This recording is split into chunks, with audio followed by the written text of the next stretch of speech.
This coloring book sells every day without a single ad. Here's the wild part too. I'm not even convinced people are coloring in it. Well, that just doesn't make any sense to me. I think women are buying it as a little boost of girl power for friends who need a reminder of how strong they are. Today, I'm breaking down how I used AI to create 90% of this book and how you can make your own version today. This is my cursing coloring book that I still sell every day. Now, I'm not selling thousands of copies a day. Let's just be clear on that. But it does sell daily. And it's been a long time since I've run ads on it. So I really think it's been, for me, one of my best sellers. Now, obviously, it's a cursing coloring book. And so we do have some bad words in there. That's the one thing I'm actually going to change about this coloring book we're going to make today. Although I love it, I think it's a lot of fun. I think I might be isolating some people because of the cursing. For example, I think of like my mother, who had never said a bad word in her entire life. She might be put off by a book like this, and that's okay because my girlfriends would love this book. But in keeping your audience in mind, I thought, if I make a book that's more empowering words and fun, bold, empowering without the cursing, maybe I'll be opening up my market to a wider audience, which is always good. So let's dive in. First of all, I have it here in Canva. I have my pre-made template. I'm going to make this one a square book because, again, if I'm thinking of it as a gift, I don't need it to be super big. This is something that's going to be given. Maybe someone is going to throw in their purse. You just kind of keep around as a gift from someone. If they are coloring in it, totally fine. But it doesn't need to be really big. So I have in Canva a pre-made template, 8.5 by 8.5, and I have used this template over and over. So I don't want to have to keep reinventing the wheel. This is my template. It's 102 pages, which allows me to make the average size book that I'm going to make, which is 50 pictures and then 50 blank pages because we need a blank page on the back of the picture.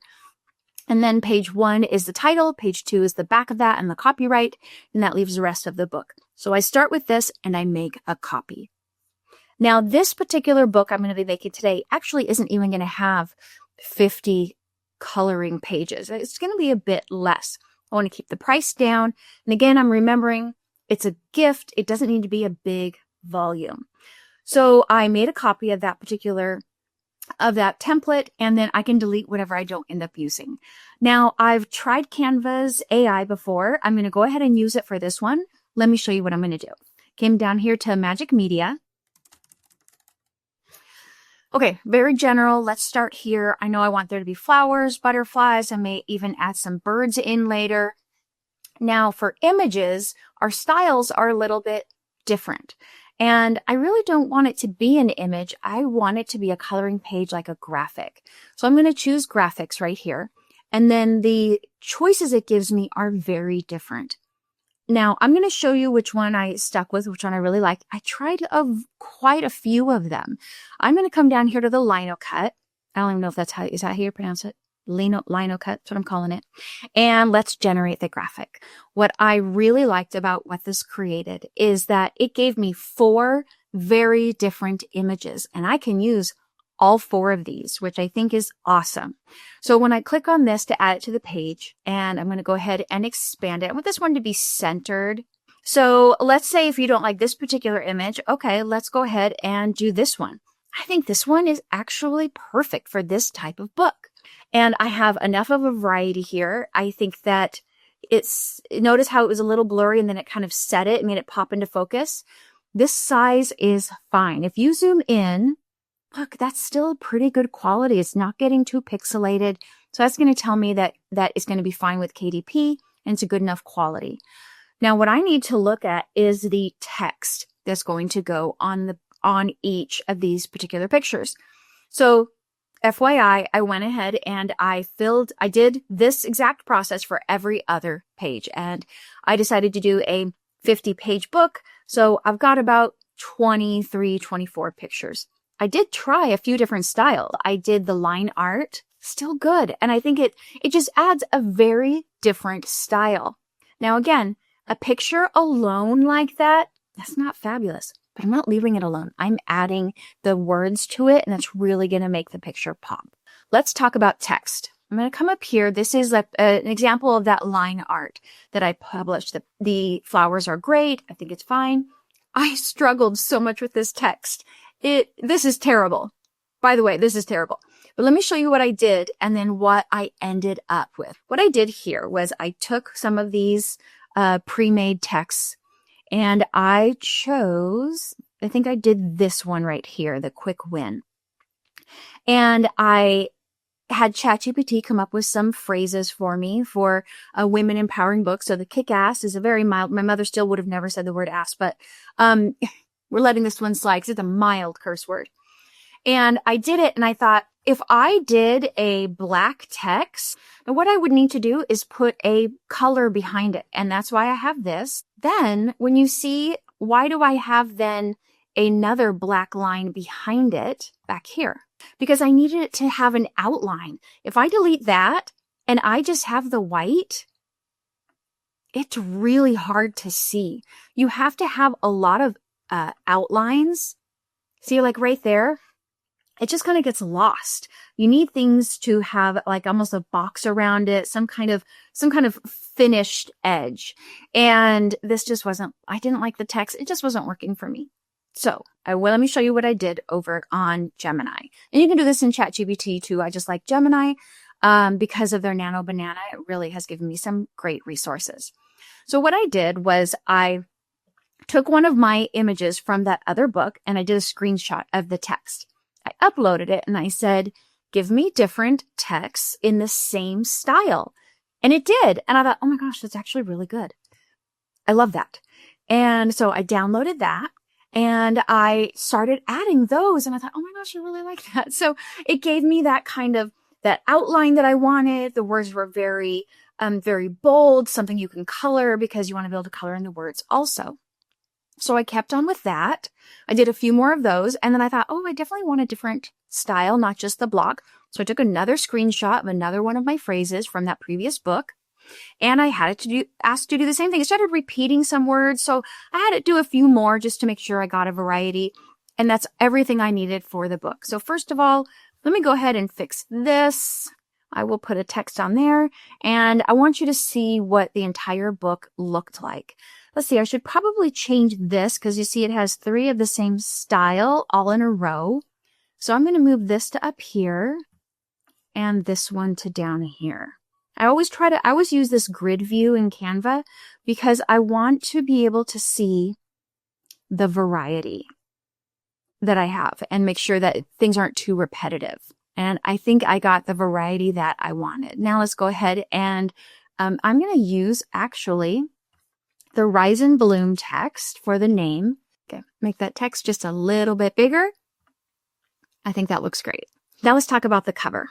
This is an 8.5 by 8.5. I have 50 pages. So I came here to the KDP cover calculator. I typed in all of those dimensions and it gives me the exact outline that I need or the template for my cover.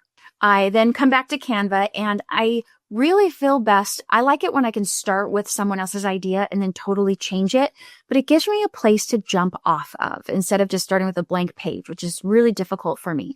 So I started here with this one. I just typed in for the Canva template. I just typed in book cover. I think I might have put flowers also. And you can see where I went from this with the torn paper in the middle and the flowers and the text at the top. And I actually asked ChatGPT to give me the title. And so I added the title. I like the Rise and Bloom. I just wasn't feeling it very much. I added this flower. Let me show you how I aligned it. I downloaded that template. And when I lay it on top, I then lower the transparency. Okay. And I'm able to see that my text is centered on this particular page. So I know I'm on track. But again, as I say, follow your gut. And I just wasn't liking it very much. It didn't really represent what was on the inside of the book. So I decided to take one of the images from my book and have Gemini color it for me. This is the picture I uploaded, asked him to color it for me. And I love a bright contrast with a white background. So I thought that's really great. I love that. So I downloaded that and I brought it over to Canva. And this is what I ended up doing. I kept the Rise and Bloom, the title, and I just changed the text.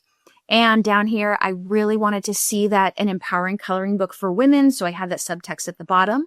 Now, if you want to know, let me ungroup this so that you can see I want you to see how I got these little flowers because I wanted it to overlap it just a little bit. And I wasn't quite sure how to do that. So I went back to Gemini and I asked it to separate out the flowers for me. It did. And then I downloaded it, uploaded it to here, removed the background, and then I was able to add that flower and then the little blue flower just to add a bit of an overlap. Here's my template. I put that on top to make sure that I could see that everything was centered. I was going to have a white background and I thought, no, I just really like that dark red background. And so that's my template. And then I uploaded examples of my book. I always do that for the back because it really helps people know what they're getting. And then there won't be any questions. That it really reduces any bad reviews of people saying, I didn't like what was on the inside. Here's a clear example of what's on the inside so they know what they're getting. When you download this, make sure you download the front cover as a PDF, but a PDF print because it really will download as a higher resolution for that front cover. Now, the RGB is for digital use. That's red, green, blue for screens. But this is physical print. So you need to choose the CMYK. I think the audience, we all remembered it's cyan, magenta, yellow, and black, right? For printing. So I download that as the highest quality I'm going to get for this cover. So now for the inside of the book, I wanted that title page. What I did was I had those uploads of those individual flowers right here. Okay. I separated 2 of them out. And then when I edited it, I came in here, I lowered the saturation, up the shadows, up the brightness, and it gave me that black and white look because inside is going to be completely black and white. And I just changed that surrounding text to black. And so that's my title page. And then for the copyright, here in Gemini, I just asked it for a simple copyright. It gave me a few examples. I used the second one, and that's what I put on that page. Now, when I download it, I'm going to download everything as a single page PDF. The PDF standard is fine. These do not need to be downloaded as high quality. Let me come here, click all pages, and when I download that, it's going to download as one PDF. Now I have lots of videos about uploading to KDP and making sure you get the right keywording. So make sure you check some of those out from my website. In fact, I'll put one of them here for you.